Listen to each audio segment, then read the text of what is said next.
Alors que notre monde sombre dans le chaos, nombreux sont ceux qui commencent à rechercher la stabilité, le réconfort et la paix d'esprit que la parole de Dieu et la religion chrétienne peuvent leur apporter. Mais il n'est pas nécessaire de rechercher longtemps pour se rendre compte que ce christianisme lui-même est un amas confus et chaotique de croyances, de pratiques et d'organisations concurrentes. Pourtant, Jésus-Christ n'a jamais voulu qu'il en soit ainsi. La vraie foi établie par le Fils de Dieu il y a 2000 ans vaut la peine d'être cherchée et trouvée dans ce monde rempli de contrefaçons qui prétendent aujourd'hui détenir la vérité. Rejoignez-nous dès maintenant sur le monde de demain pour découvrir le véritable christianisme.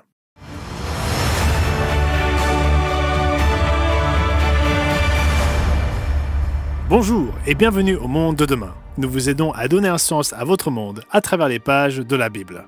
Le monde d'aujourd'hui est difficile à comprendre. En fait, la confusion sociale, politique et morale qui règne dans le monde d'aujourd'hui incite de nombreuses personnes à chercher des réponses dans la Bible et le christianisme.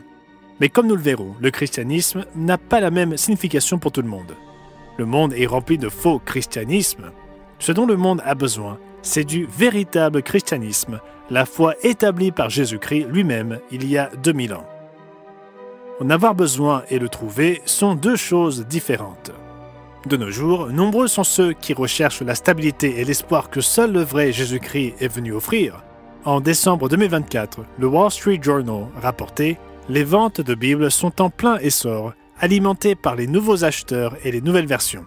Dans cet article, l'éditorialiste Jeffrey Trachtenberg cite le président d'une association d'éditeurs qui observe « Les gens sont eux-mêmes anxieux ou s'inquiètent pour leurs enfants et leurs petits-enfants. C'est lié à l'intelligence artificielle, aux cycles électoraux, et tout cela nourrit le désir d'avoir l'assurance que tout ira bien. » Trachtenberg rapporte les commentaires d'une mère de 2 enfants, âgée de 38 ans, qui feront sans doute un écho chez nombre d'entre vous. Elle commença à lire la Bible cette année, après avoir été déçue par des années de conseils reçus sur la manière de prendre soin de soi, de rester en bonne santé et de poursuivre une carrière. Elle expliqua qu'elle recherchait également la stabilité car les choses ont déraillé un peu trop rapidement dans la société. Nous nous accrochons en quelque sorte au bastagage du bateau comme si nous n'étions pas sûrs de ce qui se passe ici. Il faut rendre hommage à tous ceux qui recherchent la stabilité dont ils ont besoin dans la parole de Dieu et les enseignements du Christ. C'est vraiment le seul endroit où l'on peut trouver une paix durable, la vérité et l'intelligence dans un monde de transgression, de chagrin et de confusion. Mais qu'en est-il de la confusion qui règne au sein du christianisme lui-même? Soyons honnêtes avec nous-mêmes. Si vous disiez à quelqu'un que le monde a besoin du christianisme, il pourrait vous demander, à juste titre, « De quel christianisme parlez-vous » La foi qui porte le nom de christianisme est un amas de croyances, de pratiques et de traditions confuses. Des guerres ont été menées dans lesquelles les deux camps revendiquaient le Christ comme leur sauveur, des chrétiens tuant des chrétiens. Ils se sont entretués parfois même pour des différences de croyances. Et l'ensemble des croyances dites chrétiennes diffèrent énormément d'une confession à l'autre. Par exemple, qu'arrive-t-il aux croyants lorsqu'ils meurent? Qu'en est-il des non-croyants? Comment une personne doit-elle être baptisée et quand? Ou doit-elle même être baptisée? Devons-nous obéir aux 10 commandements ou ont-ils été cloués à la croix? Devons-nous célébrer le culte le dimanche ou le samedi ou cela ne fait-il aucune différence? Est-ce que le fait d'aller à l'église a une quelconque importance? Comment bâtir une famille prospère et quelle est la meilleure façon d'élever ses enfants? Les chrétiens doivent-ils se tenir à l'écart du monde, ne pas voter ou participer à la vie politique? Ou doivent-ils au contraire s'engager plus en avant en luttant pour les causes sociales et la législation qu'ils souhaitent? Pourquoi Dieu créa-t-il l'homme en premier lieu? Quel est le but de l'Église? Quel est le but de la vie humaine elle-même? Interrogez 5 chrétiens dans la rue et vous obtiendrez 5 réponses différentes à chacune de ces questions.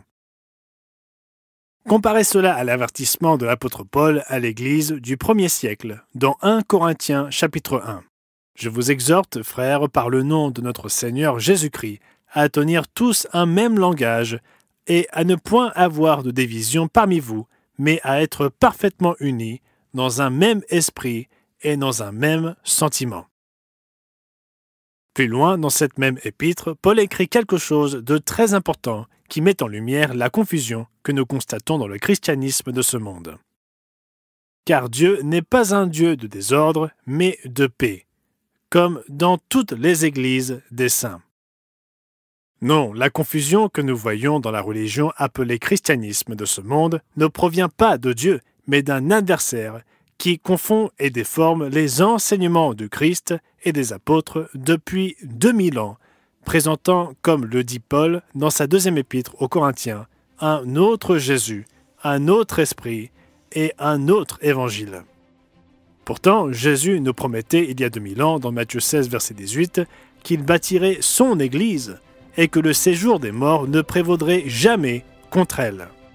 Donc, quelque part ici, sur cette terre, nous devrions pouvoir trouver le véritable christianisme, une foi qui ne fait pas partie de la confusion du monde chrétien moderne, mais la vraie foi, les croyances et les pratiques de Jésus-Christ et de l'Église qu'il fonda il y a 2 millénaires. Et c'est de cette foi dont nous avons besoin. Mais au milieu de cette multitude chaotique de domination et du désarroi des désaccords doctrinaux, existe-t-il un moyen de trouver le véritable christianisme ? Oui, il y en a un. Si nous voulons trouver le véritable christianisme, il nous suffit de nous tourner vers les enseignements du fondateur du christianisme lui-même, Jésus-Christ. Le Christ ne monta pas au ciel pour ensuite ne plus rien faire. Il laissa un témoignage de son message et de ses enseignements avec une trace des pratiques de son Église, écrite par ceux-là même qu'il enseigna en face à face. Ce témoignage et ses archives sont la clé. Si nous voulons trouver une issue à la confusion et trouver le véritable christianisme, nous devons laisser Jésus-Christ et ses disciples parler d'eux-mêmes. Plongeons-nous dans la Bible et examinons les enseignements du Christ lui-même. Laissons le fondateur du christianisme nous enseigner ce qu'est le christianisme, ses doctrines et ses enseignements, et quelles devraient être ses pratiques et ses observances. En fait, un excellent point de départ est ce que la Bible dit à propos d'elle-même. Par exemple, quelle est la source officielle dans le christianisme ? Certains affirment que la Bible est la source parfaite et ultime, la parole de Dieu. Mais parmi ceux qui se considèrent comme chrétiens, les attitudes et les enseignements à l'égard de la Bible diffèrent. Certains croient que la Bible est un livre éminent, mais un livre écrit par des hommes et que les chrétiens doivent ignorer les parties de la Bible qui ne correspondent pas à leur époque, comme les enseignements sur l'abstinence sexuelle avant le mariage ou les rôles de l'homme et de la femme dans le mariage. D'autres croient que la Bible est incomplète et y ajoutent des écrits ou des enseignements de leurs propres dirigeants ou prophètes supposés. D'autres encore croient que Jésus confia l'autorité de décider sur les croyances et les pratiques à certains hommes, dont les décisions sont supposées être parfaitement inspirées par Dieu, même si leurs enseignements contredisent directement ce qui est consigné dans la Bible. Encore une fois, la confusion règne. Solutionnons donc cette confusion et demandons-nous ce que Jésus-Christ lui enseigna au sujet de l'autorité de la Bible. En parlant de la parole écrite de Dieu dans Jean 10, verset 35, Jésus fit une déclaration claire. L'Écriture ne peut être anéantie. Selon le Christ, les Écritures ne se corrompent pas. En fait, dans Jean 17, verset 17, alors qu'il priait Dieu à haute voix au sujet de ses disciples, Jésus demanda à son Père céleste « Sanctifie-les par ta vérité, ta parole est la vérité. » Ses premiers disciples et apôtres étaient tout aussi clairs à ce sujet. Dans 2 Timothée 3, nous voyons l'apôtre Paul écrire aux jeunes évangélistes au sujet de la parole de Dieu, le recommander et l'encourager à rester fidèle aux saintes lettres qui peuvent te rendre sage à salut par la foi en Jésus-Christ. Toute écriture est inspirée de Dieu et utile pour enseigner, pour convaincre, pour corriger, pour instruire dans la justice, afin que l'homme de Dieu soit accompli et propre à toute bonne œuvre. Et que pensait Jésus des hommes qui abandonnent les enseignements de la Bible au profit de leurs propres commandements et traditions humaines? Nous voyons sa propre réponse dans le chapitre 7 de l'Évangile de Marc. Jésus y discuta avec les pharisiens, ces chefs religieux juifs de son époque, qui, selon ses propres termes, occupaient la chair de Moïse. Les propos qu'il leur adressa concernant ce qu'ils pensent de ceux qui prétendent que leur autorité et leur tradition l'emportent sur la parole de Dieu sont très clairs. Jésus leur répondit « Hypocrite, Ésaïe a bien prophétisé sur vous, ainsi qu'il est écrit « Ce peuple m'honore des lèvres, mais son cœur est éloigné de moi. » C'est en vain qu'il m'honore, en donnant des préceptes qui sont des commandements d'hommes. Au verset 9, il poursuit sa réprobation. Il leur dit encore « Vous rejetez fort bien le commandement de Dieu pour garder votre tradition. » Pour ceux qui souhaitent trouver le véritable christianisme, les enseignements de Jésus-Christ donnent une réponse très claire. Non, la Bible n'est pas une collection de valeurs devenues obsolètes, comme le lait dont la date de péremption est dépassée. Au contraire, il dit que l'Écriture ne peut être anéantie. Et à ceux qui croient que leur autorité humaine peut outrepasser la parole de Dieu, il réprimande le fait de mettre de côté les commandements de Dieu au nom de nos propres traditions et croyances et dénonce ceux qui les mettent de côté. Encore une fois, si nous recherchons le véritable christianisme, les enseignements de Jésus et de ses disciples révèlent en quoi ils diffèrent de ceux qui ne sont chrétiens que de nom. Le Seigneur fit une promesse à ses disciples qui continue à résonner 20 siècles plus tard. « Le ciel et la terre passeront, mais mes paroles ne passeront point. » Sa parole inspirée est notre norme pour naviguer dans la confusion et trouver le véritable christianisme. Non pas les traditions ou les croyances des hommes, non pas nos idées et préférences personnelles, mais ses propres enseignements et instructions inspirées. Prenons un exemple pour illustrer comment le fait de s'appuyer sur la norme de la parole de Dieu nous aide à démêler la confusion et à trouver le vrai christianisme. Par exemple, qu'enseigne le vrai christianisme à propos des 10 commandements?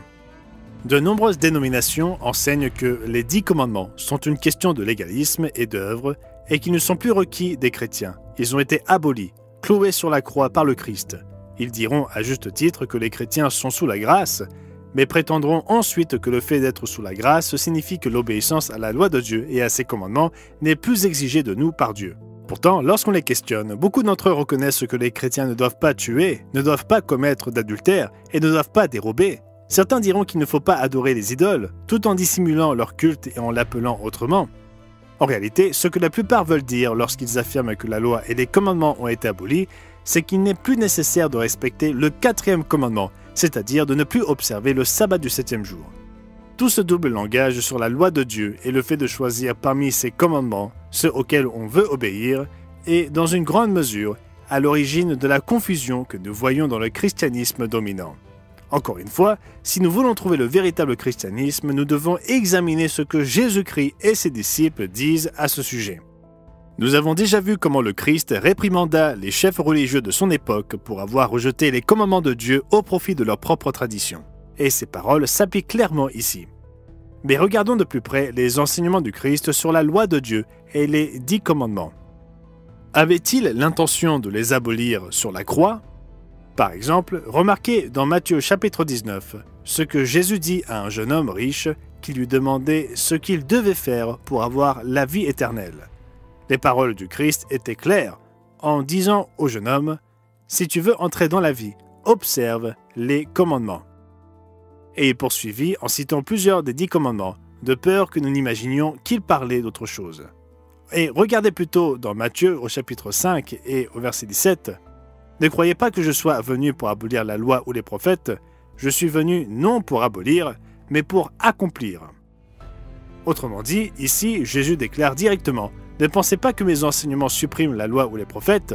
Ne dites pas que le christianisme enseigne que la loi de Dieu est abolie. Le véritable christianisme est en accord avec le Christ. Il dit qu'il vint pour accomplir la loi, pour l'accomplir pleinement. » Dans le célèbre Sermon sur la montagne, Jésus a-t-il dit qu'il était désormais permis de commettre l'adultère? Non, il dit plutôt que vous devriez obéir au 7e commandement de Dieu, même dans votre cœur, en ne convoitant pas quelqu'un dans vos pensées. Ceux qui disent que Jésus a aboli la loi, mais que ce n'est pas la même chose que de supprimer la loi, jouent les jeux de mots du diable pour confondre la vérité. S'il n'était pas assez clair, Jésus-Christ le rend remarquablement clair dans le passage suivant. Car je vous le dis en vérité, tant que le ciel et la terre ne passeront point, il ne disparaîtra pas de la loi un seul iota ou un seul trait de lettre, jusqu'à ce que tout soit arrivé. Celui donc qui supprimera l'un de ces plus petits commandements et qui enseignera aux hommes à faire de même, sera appelé le plus petit dans le royaume des cieux. Mais celui qui les observera et qui enseignera à les observer, celui-là sera appelé grand dans le royaume des cieux. Mes amis, je vous garantis que si vous allez dehors, vous verrez que le ciel et la terre sont toujours là. Ils n'ont pas disparu, et selon le Fils de Dieu, la loi divine n'a pas disparu. En fait, remarquez les paroles de son fidèle apôtre Jean, écrites longtemps après la crucifixion et la résurrection du Christ. Si nous gardons ses commandements, nous savons par cela que nous l'avons connu. Celui qui dit « je l'ai connu » et qui ne garde pas ses commandements est un menteur, et la vérité n'est point en lui. Même dans le tout dernier livre de la Bible, l'Apocalypse, remarquez comment le corps des croyants, les saints, est décrit. C'est ici la persévérance des saints qui gardent les commandements de Dieu et la foi de Jésus. On peut lire la même chose dans Apocalypse 12 et au verset 17. Même à la fin des temps, la Bible décrit les vrais chrétiens comme observant fidèlement les commandements de Dieu, y compris le 4e commandement concernant le sabbat. Le christianisme dominant en est confus, mais la Bible et le vrai christianisme ne le sont pas. Comme le proclama le prophète Ésaïe, « À la loi et au témoignage. Si l'on ne parle pas ainsi, il n'y aura point d'aurore pour le peuple. » Notre sujet aujourd'hui est de trouver le véritable christianisme. Et la parole de Dieu nous dit que, dans notre quête, nous devons nous détourner des prédicateurs, des enseignants et des autres personnes qui ne respectent pas et n'enseignent pas l'observance des lois et des commandements de Dieu, parce qu'il n'y a pas de lumière en eux. Les Écritures sont un outil puissant pour ceux qui recherchent le véritable christianisme, mais comme nous le verrons, trouver le véritable christianisme est plus qu'une question de connaissance et d'intelligence. C'est aussi une question de courage. Comme le dit l'apôtre Paul dans le chapitre 3 et le verset 4 de l'Épître aux Romains, que Dieu au contraire soit reconnu pour vrai et tout homme pour menteur. Nous avons besoin de ministres et de guides qui enseignent la parole de Dieu, mais aucun homme ici-bas n'a l'autorité de supplanter la parole divine et de la remplacer par son propre jugement. Et nous avons vu que Jésus-Christ condamne ceux qui cherchent à le faire. Et à titre d'exemple, nous avons évalué les doctrines de nombreuses églises et confessions qui se réclament du nom du Christ par rapport à ce qu'elles enseignent sur la loi de Dieu et ses commandements. Ce faisant, nous avons constaté que les enseignements de Jésus lui-même et de ses disciples vont à l'encontre du dogme de la chrétienté dominante, car le Christ a enseigné l'obéissance aux lois et aux commandements de Dieu, ceux-ci n'ayant pas été abolis lors de la crucifixion. Plus vous prenez l'habitude de faire de la parole de Dieu votre guide, plus le vrai christianisme commence à se révéler et à se distinguer de ce que l'on appelle christianisme dans le monde entier aujourd'hui.